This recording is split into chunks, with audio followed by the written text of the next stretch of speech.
July 1st. By the time July rolls around, the year is full grown. The promises of springtime bud and blossom have been fulfilled, and nature has decked herself in her summer wardrobe. July is the climax to which the year has been building ever since midwinter. As the month that brings the high tide of summer, July is the time when the hottest days of the year come in most of the nation. In the northern, eastern, and midwestern areas, the hottest week of the year normally occurs in the last half of July. The hottest weather arrives, as it should, just 6 months later than the coldest week of the year, in late January. But a different schedule holds for the South and the Pacific coastal area. In both of these regions, the warmest days of the year are delayed until August, whereas the coldest period falls close to January 1st, so the 6-month pattern is broken.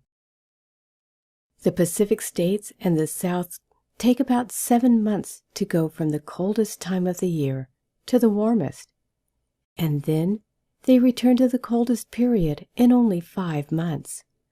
Another way to put it, they have long springs and short falls. All of this, of course, represents an accounting of the so-called normal weather, which is a summing up of climatic performance over many years. There is no guarantee that the hottest weather of the summer will cover most of the nation in the last half of July. It may not play the game that way at all, for the weather delights in conspicuous departures from what is considered normal. July is the driest month of the year along the Pacific coast, but it is the rainiest month along the Atlantic coast, except for New England, where the rainiest weather comes in August. July is a fairly rainy month in all of the nation east of the Rockies, and these rains are predominantly thunderstorms. July offers more lightning and thunder than any other month over much of the East and the Midwest. July thunderstorms exceed the August total by about 9 to 1.